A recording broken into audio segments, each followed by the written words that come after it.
Uno de los resultados del exilio de Israel en Babilonia fue el desarrollo de comunidades judías en diversas regiones del mundo conocido.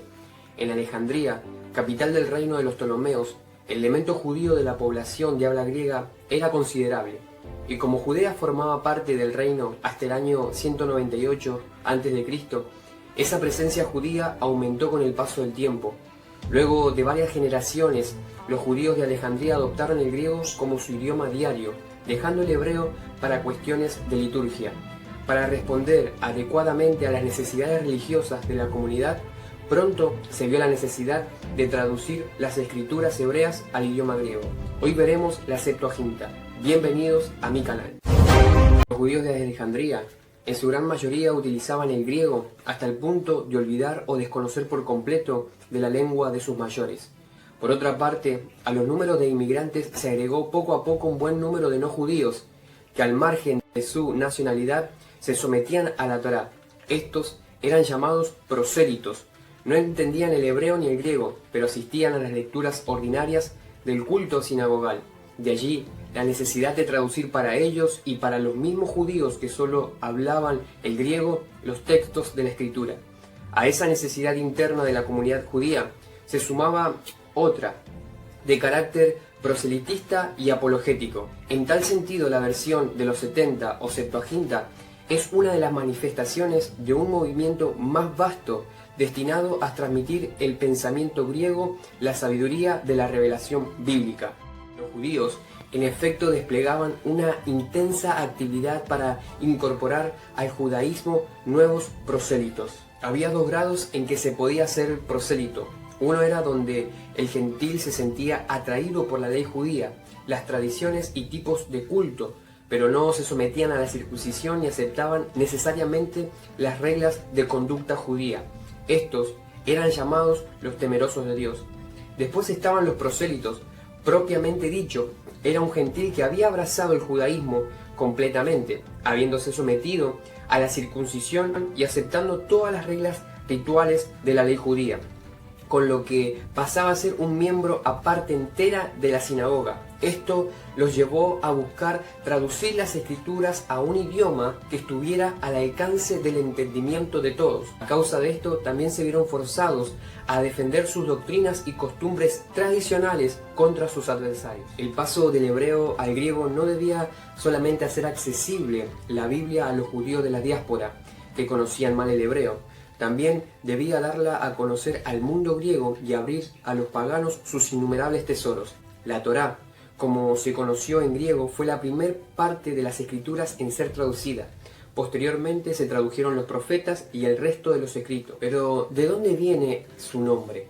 La versión griega de los 70 o Septuaginta procede de una leyenda consignada en la llamada Carta de Aristeas, un escrito del siglo II a.C., cuya finalidad era probablemente reforzar la autoridad de dicha traducción y presentarla como divinamente inspirada. De acuerdo con esa leyenda, Ptolomeo Filadelfo se interesó en el judaísmo y sus escrituras, que él deseaba incorporar a la gran biblioteca de Alejandría. Como Demetrio de Falero, el director de la biblioteca, opinaba que esas escrituras debían ser traducidas al griego, fue enviado a Jerusalén un funcionario de la corte llamado Aristeas.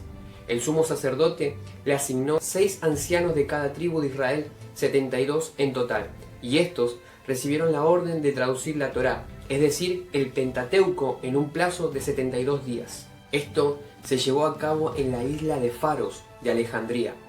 Los reunió Demetrio en una casa construida junto a la playa, magnífica y silenciosa, y pidió a aquellos hombres que llevaran a cabo la versión, ya que estaba preparando todo lo necesario para ese trabajo. Ellos realizaron el trabajo comparando sus versiones hasta convenir en un texto idéntico. El resultado de aquellas parece fue lo que registró Demetrio. Por lo tanto, la leyenda afirma expresamente que la coincidencia en el texto se logró mediante comparaciones, y en cuanto a los autores de la traducción, no fueron judíos de Jerusalén o de Judea, sino judíos de Alejandría. En el siglo II a.C. se dio comienzo en Alejandría la traducción del Pentateuco, y el canon de los profetas, incluidos los libros históricos, se tradujo en el transcurso del siglo I. Autores judíos como Filón y cristianos como Ireneo consideraban inspirada la Septuaginta, e incluso en algunos espacios ortodoxos es la Biblia oficial. Pero los judíos de la sinagoga, que después de la destrucción del templo eran casi exclusivamente fariseos, la calificaron de traducción nefasta y decretaron un día de ayuno para recordar la fabricación del becerro de oro y el día de la Septuaginta.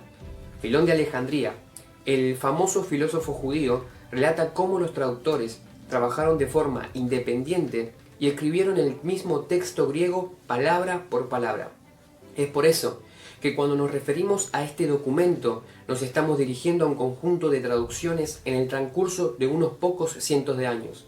Aunque Filón y Josefo indican que solamente la Torá o el Pentateuco se tradujo al griego, los escritores cristianos añadieron a la leyenda de la Septuaginta la traducción de todo el Antiguo Testamento, contando entre ellos libros que no formaban parte de las escrituras hebreas. Pseudo Justino, en el siglo III, incluso indica que vio personalmente las celdas en las cuales trabajaron por separado cada uno de los traductores de la Septuaginta. Estas adiciones a la antigua leyenda judía revelan el gran peso que la iglesia cristiana tenía de la Septuaginta. De la leyenda se desprenden datos de importancia histórica. Los trabajos comenzaron a mediados del siglo III a.C. y es lógico pensar en la traducción que se efectuara en Alejandría, lugar que se concentraban a la comunidad judía más importante de la diáspora. Pero, ¿qué importancia tiene esta traducción? Esta traducción hizo posible que los judíos de habla griega en la diáspora y también en Palestina tuvieran acceso a los textos sagrados de sus antepasados en el idioma que ellos podían entender. Además, el texto griego dio la oportunidad a grupos no judíos de estudiar las escrituras hebreas. Por ejemplo, en Hechos capítulo 8, versos 26 al 40, nos relata la historia en donde el eunuco etíope estaba leyendo al profeta Isaías y fue llamado Felipe por parte de Dios para explicarle esa importancia espiritual. Pero sin embargo, esto nos deja ver que el eunuco estaba leyendo al profeta Isaías en un idioma que era entendible para él, era el idioma griego. La iglesia cristiana se benefició sustancialmente de la traducción de la Septuaginta, la hizo como su libro santo y lo llamó Antiguo Testamento.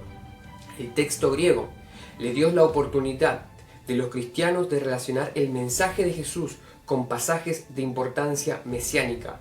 En Hechos capítulo 7, versículo 8, vemos un ejemplo.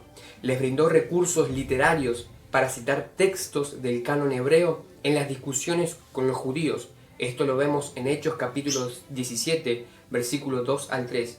Y jugó un papel fundamental en la predicación del Evangelio a los paganos. Hechos capítulo 17, versículo 16 al 32.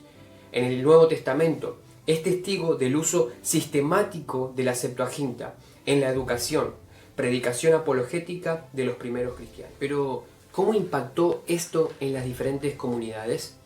La gran aceptación de la Septuaginta en los primeros cristianos hizo que la comunidad judía con el paso del tiempo rechazara esa traducción griega como una versión adecuada de las escrituras hebreas. Cuando las discusiones teológicas entre judíos y cristianos demandaron un análisis exegético y riguroso, la Septuaginta, que en algunas secciones demostraba un estilo de libre traducción y que además se basaba en un texto hebreo antiguo, fue relegada en círculos judíos.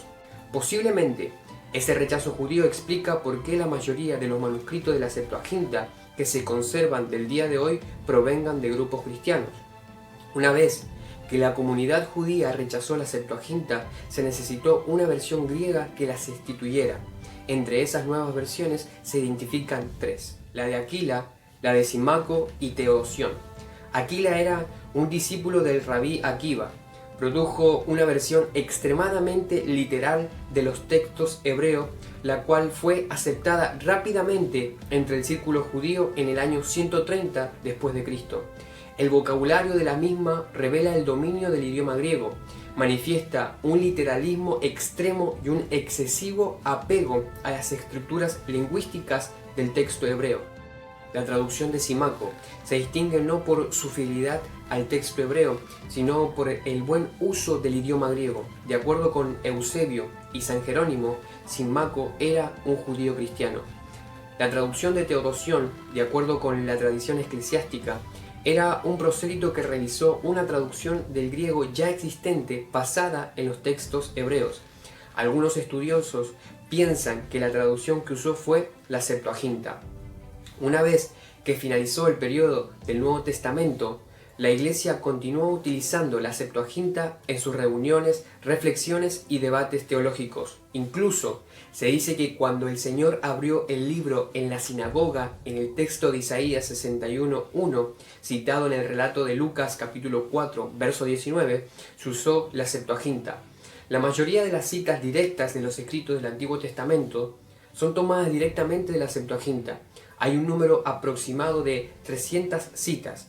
Una gran parte de los escritores cristianos de la época utilizaban el texto de esta traducción. Ejemplo, el relato de Marcos capítulo 7, versículo 6 lo dice de esta manera.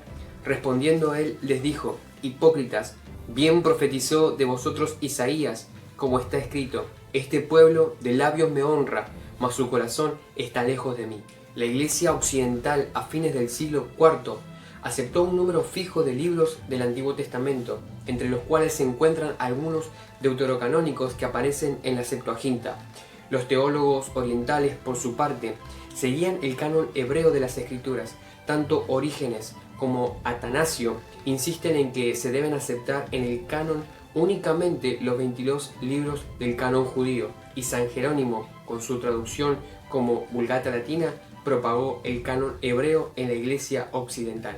Traducciones y datos de los cuales estaremos hablando en otros videos. ¿Ustedes qué opinan de esta información? ¿Les era familiar esta traducción? Recuerden siempre hacer palabras y hechos. Suscríbanse a mi canal, dejen sus comentarios, denme su like y que Dios los bendiga grandemente.